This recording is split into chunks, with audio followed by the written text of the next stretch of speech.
अति सुंदर होता है मन अति सुंदर।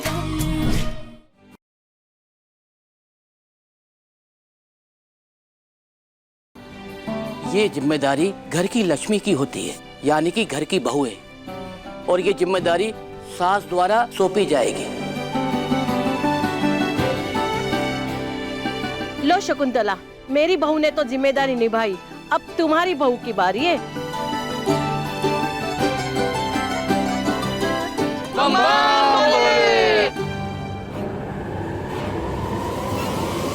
माँ संभल के माँ जी।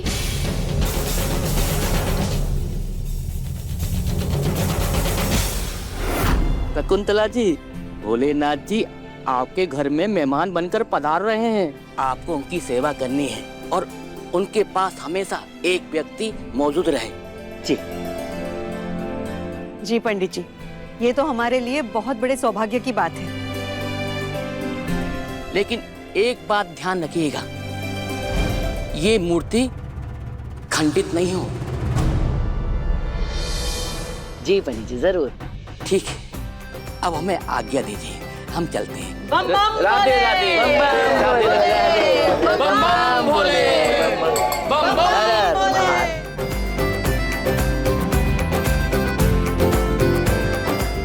अरे खड़ी क्या हो? अब ये मूर्ति के लिए आसन तैयार करो ना। जी दादी, हम अभी करते हैं।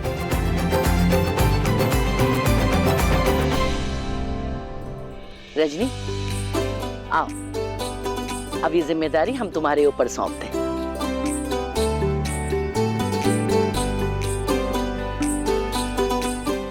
ये रजनी आंटी को बड़ी आदत है ना मेरे काम में टांग अड़ाने की।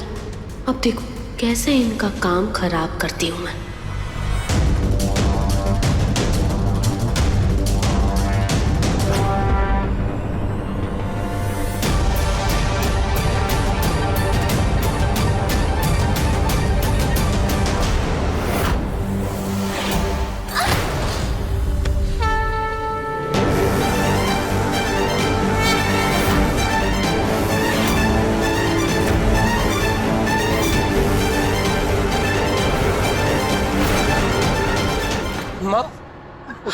आराम से। माँ आपको लगी तो नहीं? क्या रजनी, अपने बहुओं को पढ़ा लिखा के जिम्मेदार बनाने के बजाय तुम खुद इनकी तरह गैर जिम्मेदार हो गई। अभी मूर्ति टूट जाती तो। माँ जी माफ कीजिए, पता ही नहीं चला कैसे पैर लड़खड़ा गया। माँ, हमें ऐसा लगता है कि आपकी कमर में मोच आ गई है। हाँ, दर्द से तो ऐसा ही लग रहा है। माँ ने जरा सी मूर्ति की जिम्मेदारी क्या दे दी, अपनी सेवा का इंतजाम पहले कर लिया। उर्मी, माँ पंडित जी ने ये जिम्मेदारी सास द्वारा बहू को देने के लिए कहा है ना, तो आप भी ये जिम्मेदारी अपनी किसी बहू को दे सकती है। हाँ, ये सही कह रहा है अहम। अब देखो रजनी, तुमसे तो सेवा हो नहीं पाएगी, तो इससे बेहतर है कि तुम ये जिम्मेदारी जो है वो जिसके हाथ में मूर्ति है उसी को सौंपते हैं।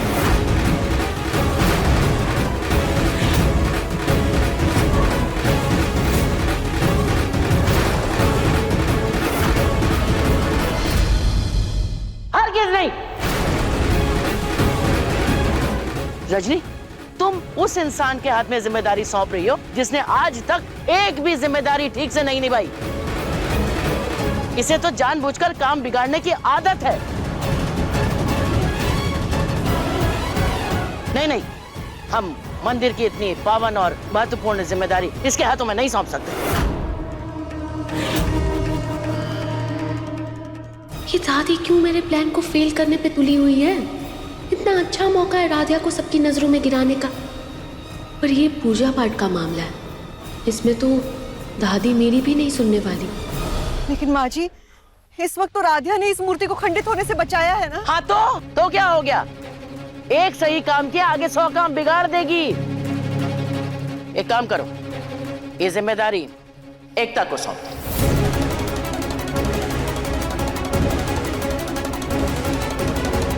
पर दादी, मुझ पे तो ऑलरेडी इतनी सारी जिम्मेदारी है, ऐसे में मैं मूर्ति की सेवा कैसे कर पाऊंगी? दादी आप हमें एक मौका देकर देखिए, हम अपनी पूरी जी जान से भोलेनाथ की सेवा करेंगे।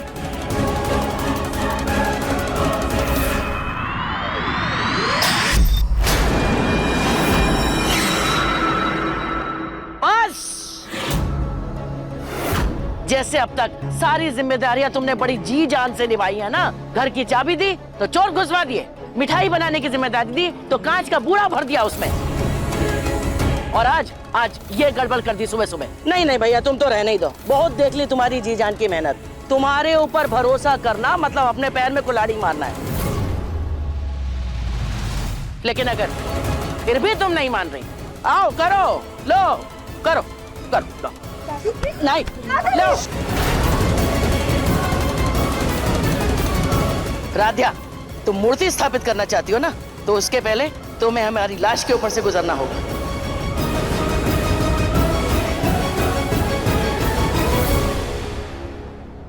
माँ, आप ये क्या कर रही हैं? और ये क्या जिद पकड़ लिया आपने? सही कह रहे हैं, अब हम किसी की नहीं सुनेंगे। एकता, हम जानते हैं तुम्हें बहुत जिम्मेदारियां हैं, तुम्हारे सारे काम ना हम बांट लेंगे, लेकिन तुम ये जिम्मेदारी उठा लो। एकता, प्लीज एकता। जी मम्मी जी। लीजिए माँ जी, एकता ने ये जिम्मेदारी स्वीकार ली है। देखा माँ, अब एकता भी मान गई है। अब चलिए, उठिए उठिए, आप चलिए, उठिए आराम से।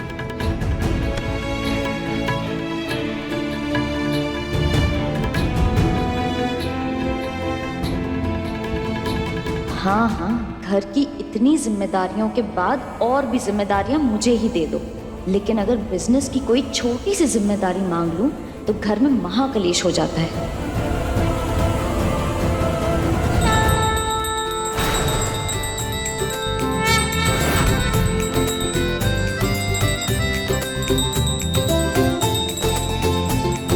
हर महादेव, हर महादेव, हर महादेव, बम बम बोले।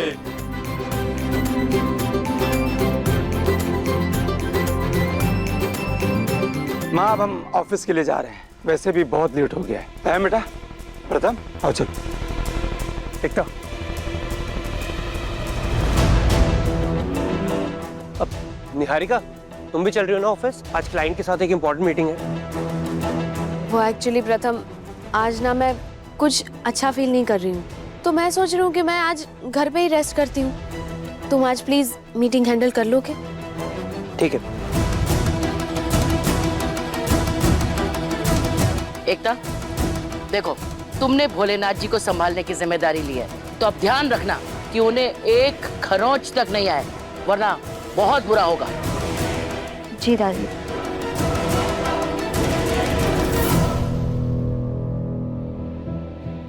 क्यों हमसे इतनी गलतियां होती हैं? भोलेनाथ जी की सेवा का इतना अच्छा मौका था, तो दादी जी को हम पर विश्वास ही नहीं है। सबका विश्वास तुम पे से उठा के रहूंगी राध्या। भले ये जिम्मेदारी एकता भाभी को दी है, लेकिन ऐसा कुछ प्लान करूंगी जिससे तुम सबकी नजरों में गिर जाओगी, पर ये सब दादी को बिना बताए करना होगा।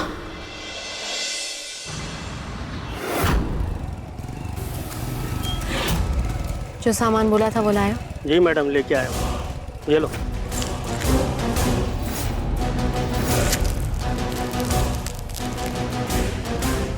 साइज देखे तो लग नहीं रहा कि ये काम भी करेगा। अरे मैडम, बोलो तो नमूना दिखाऊं?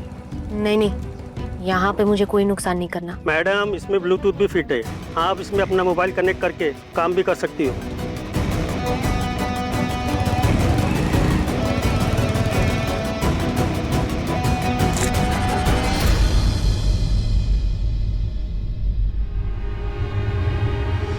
भाभी, ये लीजिए आपके लिए जूस। कहते हैं जो सेवादार की सेवा करता है ना, उसे भी बहुत पुण्य मिलता है, इसलिए आपको किसी भी चीज की जरूरत होगी तो आप हमें जरूर बताइएगा। राध्या, अगर खुद अपने कामों को जिम्मेदारी से पूरा करती ना, तो सेवादार की नहीं, खुद भोलेनाथ की सेवा कर रही होती। तुम जाओ, मुझे अभी मूर्ति स्थापना का बहुत सारा काम है। ठीक है भाभी, हम फल फूल और प्रसाद होकर रख देते हैं, आप भोग लगा दीजिएगा।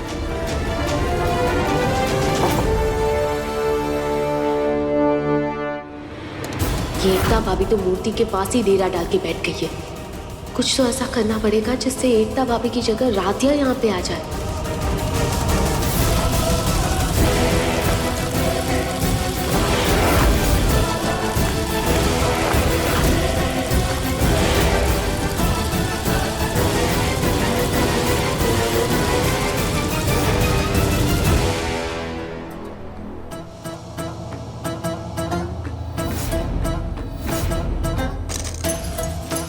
कुछ तो ऐसा मिल जाए जिससे मैं वो बना के उसके अंदर ये बैटरी फिट कर सकूं।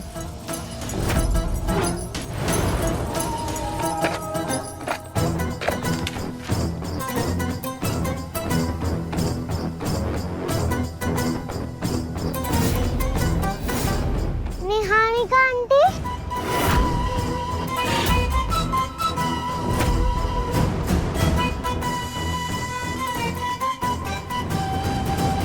आप मेरे रूम में मेरे सामान के साथ क्या कर रहे हो? वो बुलबुल बेटा, मैं ना बहुत बोर हो रही थी और मैं भी बचपन में ना बिल्कुल आपकी तरह आर्ट एंड क्राफ्ट की शौकीन थी, तो मैं बस यही देखने आई थी कि आपके पास क्या क्या सामान है। रियली? हाँ। रुकिए रुकिए, मैं आपको दिखा दूं कि मेरे पास बहुत सारा सामान है। ये देखो आंटी, ये है। बुलबुल बेटा, यहाँ आओ। आप अभी स्कूल से आए हो ना, थक गए होंगे। आप स्कूल ड्रेस चेंज कर लो, खाना खा लो, फ्रेश हो जाओ, उसके बाद हम आराम से खेलेंगे साथ मिलके, ठीक है? Okay aunty.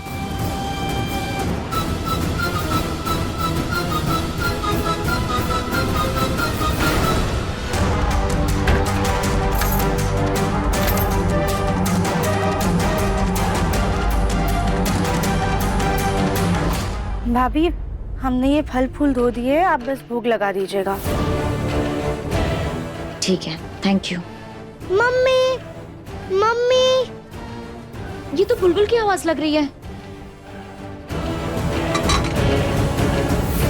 भाभी, बुलबुल के कमरे का दरवाजा बंद हो गया है। बुलबुल अंदर फंस गई है। मैंने उसे समझाने का ट्राई किया, लेकिन वो बार बार आपको ही पुकार रही है, आपको याद कर रही है। लेकिन ऐसे भगवान जी को मैं अकेला छोड़ के कैसे जा सकती हूँ? भाभी, हम दोनों भगवान जी के पास रह जाओ। राध्या, तुम पक्का ये जिम्मेदारी संभाल लोगी? कोई गड़बड़ नहीं होनी चाहिए। मैं तुरंत बुलबुल को देखकर आती हूँ। हाँ भाभी, आप चाहिए, बस 2 मिनट की बात है ना, हम सबको संभाल लेंगे, आप चाहिए। मैं जाती हूँ।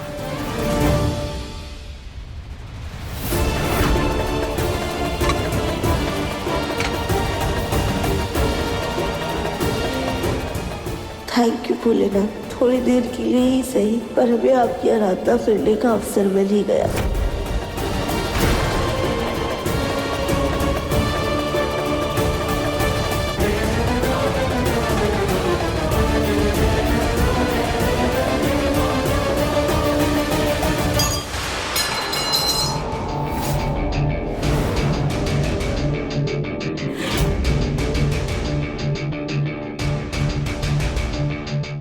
घंटी कैसे गिर गई?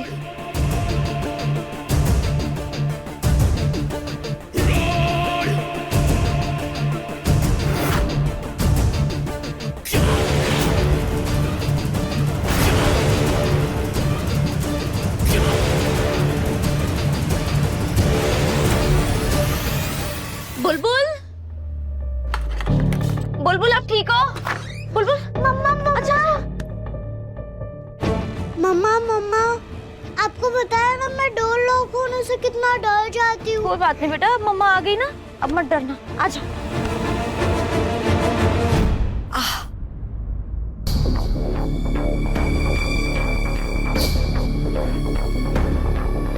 पता नहीं राधिया और एकता सब कैसे संभाल रहे होंगे, हम देख कर आते हैं।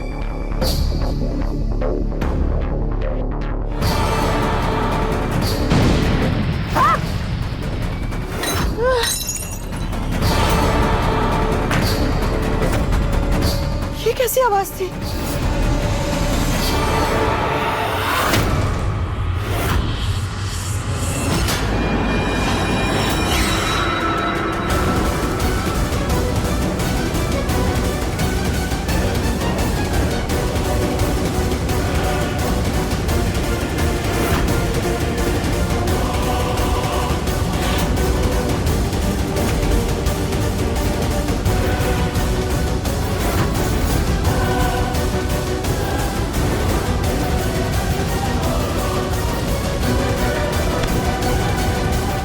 क्या क्या है ये?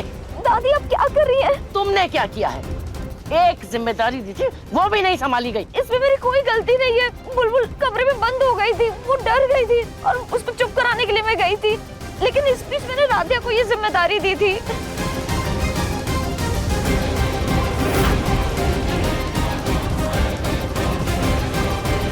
राधिया, मैंने तुमसे पूछा था ना कि तुम ये जिम्मेदारी उठा पाओगी कि नहीं, और तुमने कहा था हाँ। तुम 2 मिनट के लिए भगवान जी की जिम्मेदारी नहीं ले पाई। इसमें उसकी कोई गलती नहीं है, तुम्हारी गलती है। हमने राधिया को इसलिए जिम्मेदारी नहीं दी कि वो जिम्मेदारी संभालने लायक है ही नहीं।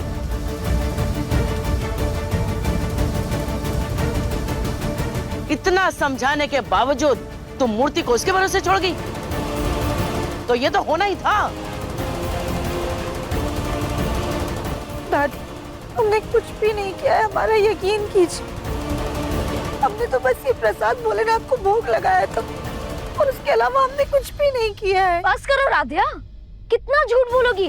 अगर तुमने कुछ नहीं किया तो ये त्रिशूल कैसे टूट गया? भाभी हम सच कह रहे हैं, हमें नहीं पता ये सब कैसे हो गया, त्रिशूल कैसे टूटा। अरे तुम जानती भी हो कितना बड़ा अपशगुन किया है। हे भगवान, पता नहीं इस घर की सुख शांति कैसे ठीक होगी जहाँ मूर्ति का ही अनादर हो रहा है। पर ये तो अपनी गलती मानने को तैयार ही नहीं रहती ना। पंडित जी को क्या जवाब देंगे बता। राधिया, जो हो गया उसे बदला नहीं जा सकता, लेकिन सच सच बता दो कि गलती तुमसे हुई है। माँ, हम अपनी गलती मान लेते, लेकिन हमें हमारी गलती ही नहीं समझ आ रही है। हम तो हाथ जोड़कर आंख मूंदकर भगवान से प्रार्थना कर रहे थे, और अचानक से ये घंटी गिरने की आवाज है। हम बस घंटी उठाने के लिए उठे, तो पता नहीं कैसे अचानक से ये धमाका हो गया। कुछ शोर तो हमने भी सुना था, ये धमाका कैसे हो सकता है?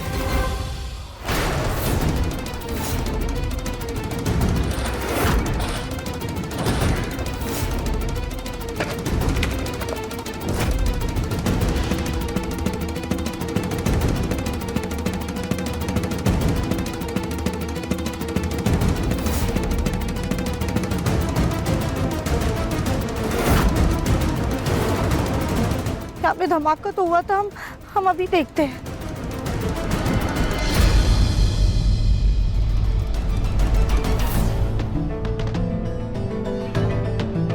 यहाँ तो ऐसा कुछ भी नजर नहीं आ रहा जिसकी वजह से धमाका हुआ होगा।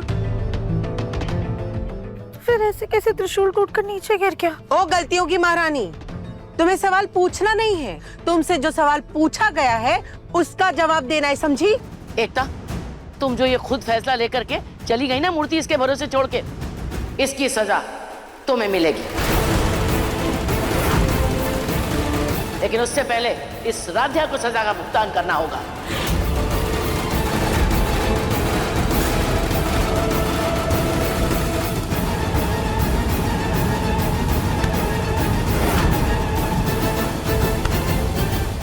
रजनी, ये बताओ, ये कैसे टूटेगा? क्या? अरे बताओ, कैसे फूटा है ये?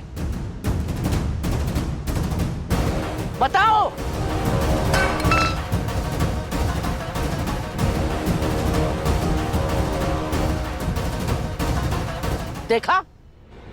देखा तुमने? आवाज किसी चीज के फूटने की वजह से होती है, चाहे वो जानबूझ के टूटे या लापरवाही से। लेकिन तुम तो अपनी गलती मानने को तैयार ही नहीं हो ना। पर दादी, हम मंदिर के पास थे ही नहीं। बस तुम्हारी जलन के कारनामे साफ नजर आ रहे हैं, तो उनसे मुकर रही हो। हम जानते हैं एकता को जिम्मेदारी दे दी, इसलिए तुमने जलन में उसके काम को बिगाड़ दिया। जैसे आज सुबह उसकी कचौरियों में मिट्टी मिला दी थी, और अब उसके परिश्रम को भी धब्बा लगा दिया है। अरे जलन की भी कोई हद होती है, हद होती है। और देवरानी जिठानी तो आपस में बहनों की तरह होती हैं, लेकिन तुम तो उससे जले जा रही हो। तुमने तो उसकी मेहनत को, उसके विश्वास को धब्बा लगाने का प्राण ले रखा है। उसकी गृहस्थी को आग लगा रही हो, खुद ऊपर नहीं उठ पा रही तो उसको नीचे घसीट रही हो जलन के मारे।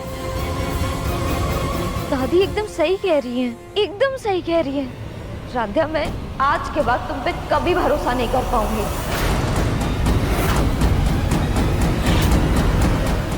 मैं तुम्हें अपनी एक छोटी बहन जैसी मानती रही और तुम मुझे अपना दुश्मन मानती रही।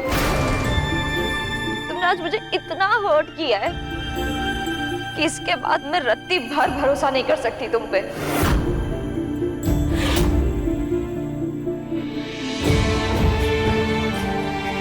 माँ, कम से कम आप तो हम पे यकीन कीजिए, हमने कुछ भी नहीं किया है। पर अगर आप सबको ऐसा लगता है कि हमारी वजह से मूर्ति का अपमान हुआ है, तो हम आप सबसे माफी मांगते हैं। वाह राध्या वाह, पहले खंजर भोग दो और उसके बाद माफी का राग अलापने लगो।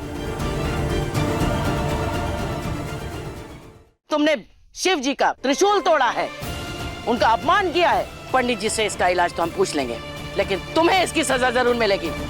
और खबरदार अगर हमें किसी ने रोका तो।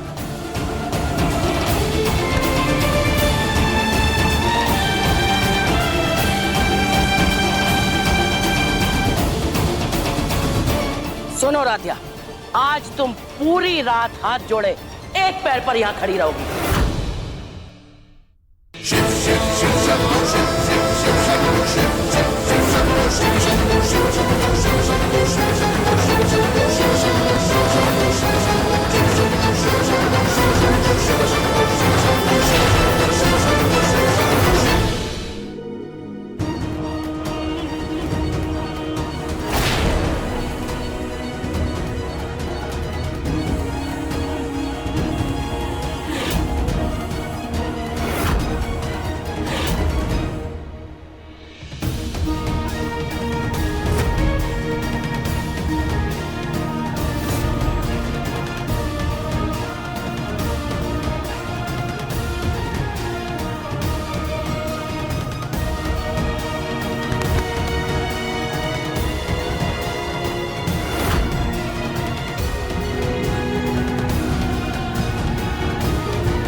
राधे, राधे, राधे होश में हो? राधे तुम ठीक तो हो ना? और तुम ऐसे मंदिर के आगे एक पैर पे क्यों खड़ी हो?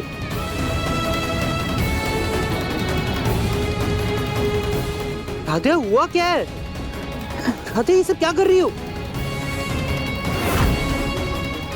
राधे तुम्हारा पैर क्यों बंधा हुआ है? खोलो इसे। नहीं नहीं, प्रथम सर ऐसे कैसे रहने दीजिए, हम ठीक है। पर हुआ क्या है राधा? प्रथम सर, वो भोलेनाथ का त्रिशूल टूट गया था, दादी ने हमें एक पैर पे खड़े रहने की सजा दी। राधा तुमसे गलती हुई है, कोई पाप नहीं जो इतनी बड़ी सजा लोगी तुम। खोलो इसे। नहीं नहीं प्रथम सर, आपने रस्सी खोली तो दादी और नाराज हो जाएंगी। प्रथम सर रुक जाइए।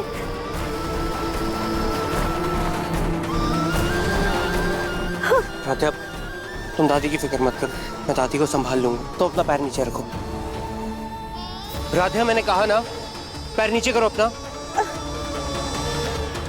तुम कर क्या रही हो? तुम चलो ऊपर चलो, रेस्ट करो। चलो चलो।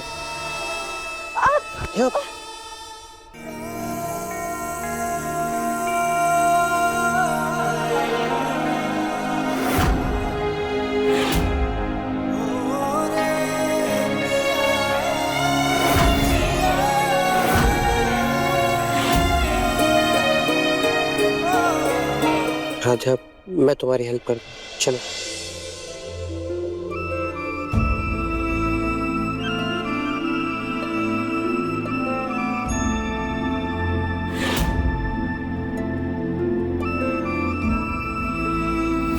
आराम से आराम से आराम से बैठो। पाँव पकड़ो। राधा मुझे तुम्हारा घाव देखना होगा। नहीं प्रथम सर, बस थोड़ा सा ही दर्द है, ठीक हो जाएगा। नहीं राधा, तुम्हारा पैर बहुत देर रस्सी से बंधा हुआ था, मुझे चेक करना ही होगा।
राध्या, इतनी देर से तुम्हारे पैर पे इतनी टाइट रस्सी बंधी होने की वजह से तुम्हारे पैर में नील पड़ गया।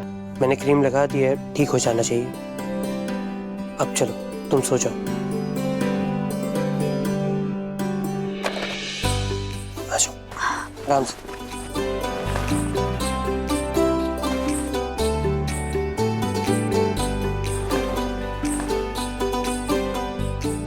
सो जाओ।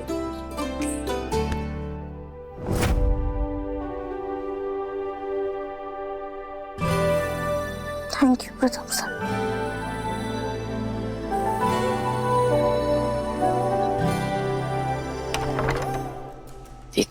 घर के मसलों की वजह से पानी की बोतल ही भरना भूल गए। चलें जल्दी से पानी भर लेते हैं। इस बहाने उस राध्या को भी देख लेंगे कि वो अपनी सजा ठीक से पूरी कर भी रही है कि नहीं।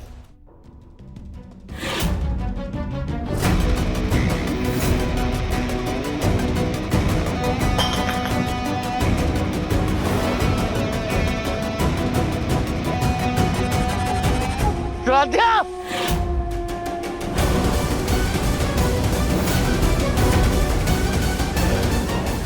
इस राध्या की इतनी हिम्मत कि पहले भोलेनाथ का त्रिशूल तोड़ा और फिर सजा से दबे पांव भाग गई। ठहर जाओ, इसको तो हम अभी बताते हैं।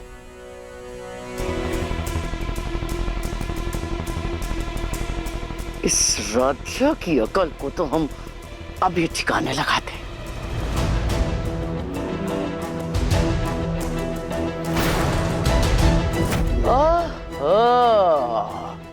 तो ये महारानी सुनहरे सपनों की दुनिया में खोई हुई है। देख अभी तेरे इन सुनहरे सपनों को डरावनी हकीकत में कैसे बदलते हैं।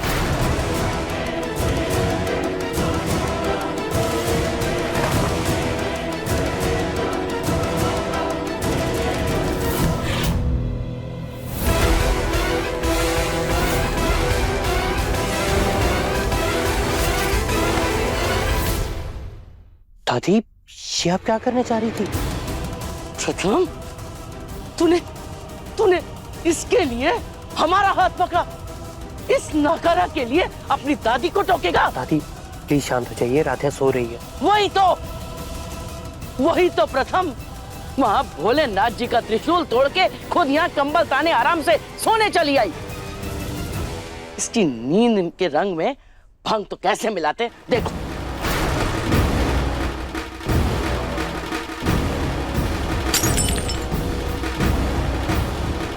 दादी,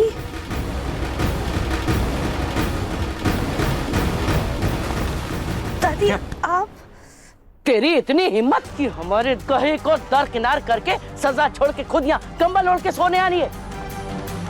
नहीं राधा, दादी इसमें राधा की कोई गलती नहीं है, बल्कि मैं राधा को यहाँ लेकर आया। दादी मैं जानता हूँ कि राधा से गलती हुई है और आपका गुस्सा होना बिल्कुल जायज है, लेकिन दादी इस गलती के लिए इतनी बड़ी और इतनी कठोर सजा देना सही है? बेटा, इसने हमारा ये भोलेनाथ जी का त्रिशूल तोड़ा है। दादी मैं जानता हूँ कि आपको बहुत दुख पहुंचा है, बुरा भी लगा है, लेकिन दादी आप खुद बताइए, राधे को सजा देने से क्या उसकी गलती सही हो जाएगी? नहीं ना। दादी आप चलिए, आराम कीजिए, कल ना हम पंडित जी से बात करके कोई ना कोई सोल्यूशन निकाल लेंगे। चलिए। कैसे कैसे आराम करे बेटा? अब बताओ, भोलेनाथ जी ने हमें चुना, हमारे घर आए और हमने उनके साथ ये सुलूक किया। बेटा, जब तक हमारे भोलेनाथ कष्ट में, हम चैन की नींद कैसे सो सकते हैं? दादी आपकी नींद के लिए ना एक बहुत अच्छा सोल्यूशन है मेरे पास। मैं आज आपको कहानी सुनाऊंगा, वैसे ही जैसे आप बचपन में मुझे सुनाती थी। चलो सोने चलो, आ जाओ। चल दादी।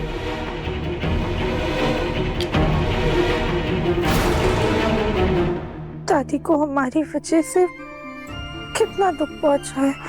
काश कोई ऐसा तरीका होता जिससे हम अपनी गलती सुधार पाते।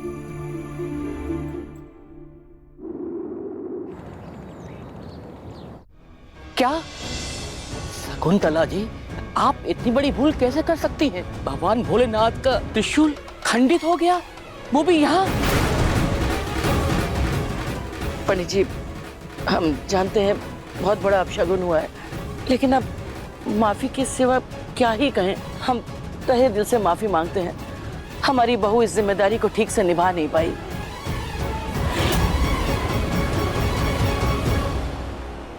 अगर आपकी बहू है, गैर जिम्मेदार है, तो इतनी बड़ी जिम्मेदारी लेने की जरूरत ही क्या थी? मना ही कर देती, ये बोल देती ना कि हमारे घर में कोई इस लायक नहीं है, हम आपको जिम्मेदारी तो नहीं देते। आज मंदिर में मूर्ति की स्थापना करनी है और आपने मूर्ति खंडित कर दी। अब आप ही बताइए कि मूर्ति की स्थापना कैसे करें? अब कहाँ है मूर्ति? मूर्ति यहाँ पर है पंडित जी।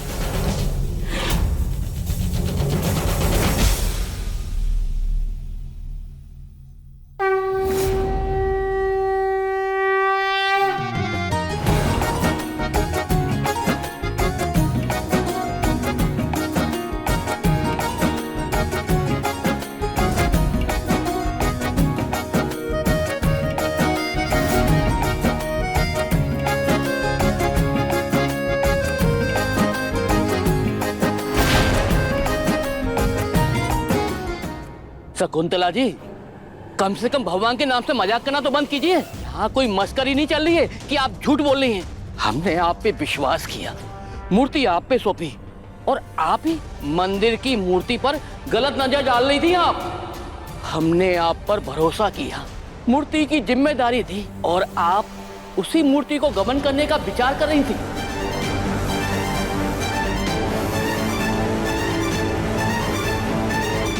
झूठ कह रही थी कि ये मूर्ति खंडित हो गई है, जबकि ये मूर्ति बिल्कुल सुरक्षित है। कहाँ टूटा है इसका त्रिशूल, देखिए।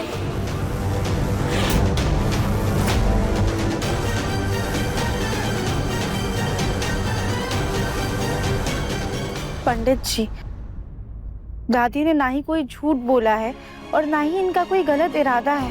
दरअसल कल हमसे ही गलती से मूर्ति का त्रिशूल टूट गया था, पर हमने रात में ही उस त्रिशूल को वापस से जोड़ दिया।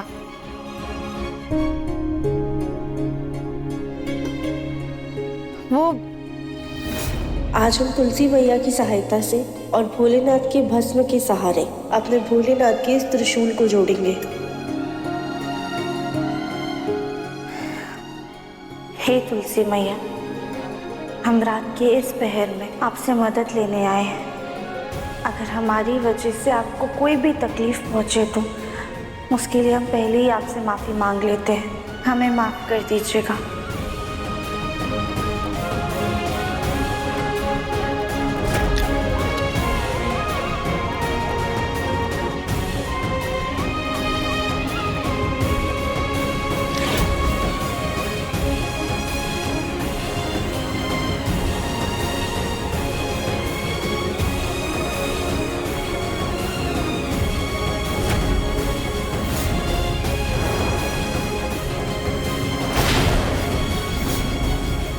राध्या, अपने मुट्ठी भर दिमाग को चलाने से पहले एक बार पूछ तो लेती किसी से कि खंडित मूर्ति को जोड़ा नहीं जा सकता है। पंडित जी, हम क्षमा चाहते हैं, हमारी ये बहू लक्ष्मी नहीं बल्कि अलक्ष्मी है।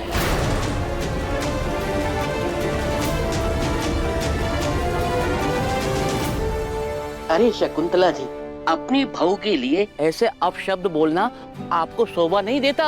यह भोलेनाथ की मूर्ति खंडित नहीं हुई थी, बल्कि भोलेनाथ का त्रिशूल खंडित हुआ है और आपकी बहू ने तुलसी की पावन मट्टी और भोलेनाथ के भस्म से उसे जोड़ दिया और इस पवित्र मिश्रण से ये त्रिशूल और भी पावन हो गया है।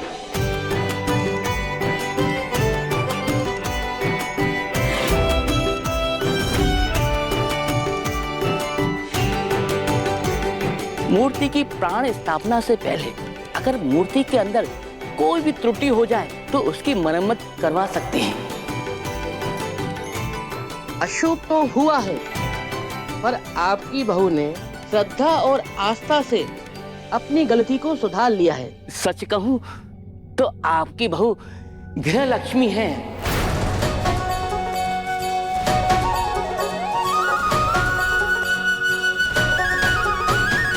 और भोलेनाथ तो भोले हैं, अपने भक्त की भक्ति से वो तुरंत ही प्रसन्न हो जाते हैं। इसलिए ये मूर्ति आज ही मंदिर में स्थापित होगी।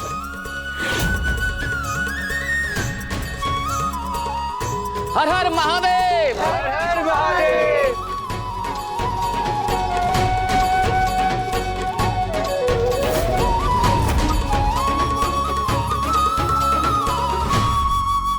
राध्या, तुमसे गलती तो हुई, पर हमें खुशी है इस बात से कि तुमने अपने परिवार की इज्जत पर आंच नहीं आने दी।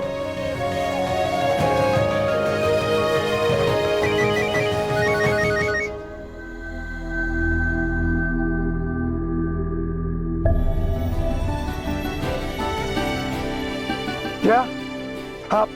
हाँ ठीक है ठीक है ठीक है, मैं मीटिंग का टाइम बताता हूँ आपको। हाँ, मैं थोड़ी देर बाद मैं आपको फोन करता हूँ। जी। क्या हुआ पापा? अहम बेटा, अपनी दिल्ली वाली डील जो रुकी हुई थी ना, उन्होंने मीटिंग फिक्स की है, मैनेजर ने मुझे बताया। और हो सकता है कि अहम ये डील पक्की भी हो जाए। इसका मतलब भोलेनाथ जी का आशीर्वाद हमें मिल गया। राध्या, तुम्हारे अति सुंदर मन की भक्ति से वो अति प्रसन्न होकर गए। पापा, मैं क्या सोच रहा था कि किसी अच्छे 5 स्टार रेस्टोरेंट को बुक कर लेते हैं ताकि मीटिंग हम वहीं कर सके। हाँ पापा, मुझे लगता है कि हमें क्लाइंट्स को अपने घर में बुलाना चाहिए। हम उन्हें घर का खाना खिलाएंगे, घर की मिठाइयाँ खिलाएंगे, तो हो सकता है अच्छा इंप्रेशन पड़े।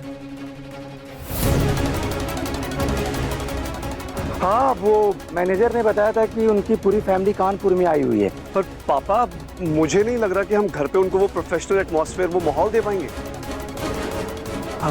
नहीं भैया, जितना मैंने सोशल मीडिया पे देखा है, वो बहुत ही ट्रेडिशनल और फैमिली ओरिएंटेड पर्सन है और वो प्रोफेशनल की जगह पर्सनल रिलेशन बनाने में बिलीव करते हैं, बिल्कुल हम लोगों की तरह। तो मुझे लगता है कि हमें उन्हें घर पे ही बुलाना चाहिए। अगर घर पे क्लाइंट्स आए तो मुझे एक और मौका मिल जाएगा इस फुटबॉल को सबके सामने इसकी औकात दिखाने का। आई थिंक अंकल प्रथम इज राइट, हमें घर पे ही पार्टी प्लान करनी चाहिए। और आप बच्चों के बारे में भी बता रहे थे ना, तो क्यों ना हम घर पे ही एक क्यूट सा डेकोरेशन करें। हाँ, और बच्चों के मनोरंजन के लिए ना हम खाने के छोटे छोटे स्टॉल लगा देंगे, जिससे उन्हें ये ना लगे कि वो किसी मीटिंग में आए हुए हैं। ये आइडिया अच्छा है। तो हम मेहमान नवाजी की शुरुआत करते हैं। एकता, ज्योति भाभी, चलिए मेन्यू तैयार करते हैं। अब हम भी डेकोरेशन देख लेते हैं। एक जिम्मेदारी से हटती नहीं हूँ कि दूसरी जिम्मेदारी सर पर आ जाती है।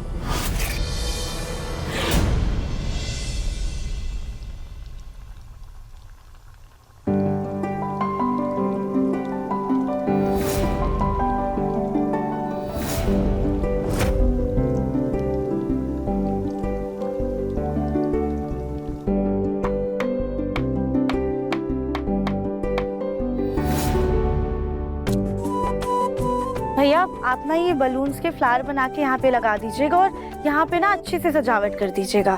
हम और लाइट्स लेकर आते हैं।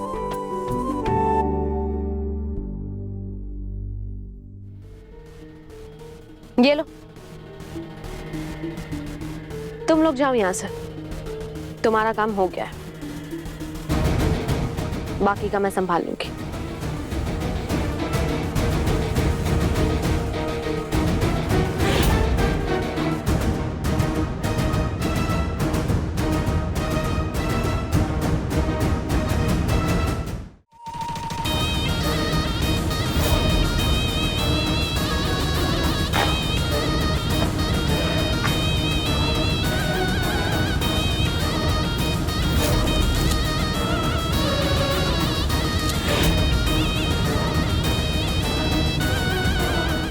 देखना राधिया, कैसे मैं उन क्लाइंट्स के सामने तुम्हारा तमाशा बनाती हूँ।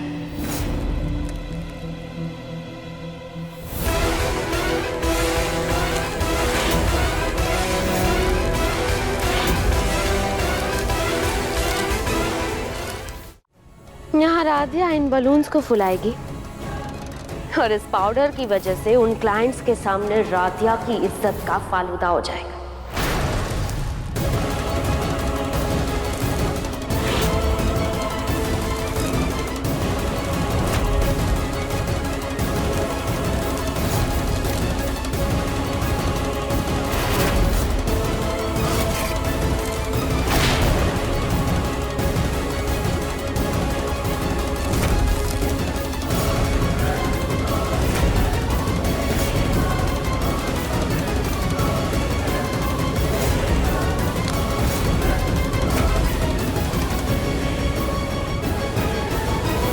निहारिका मैम,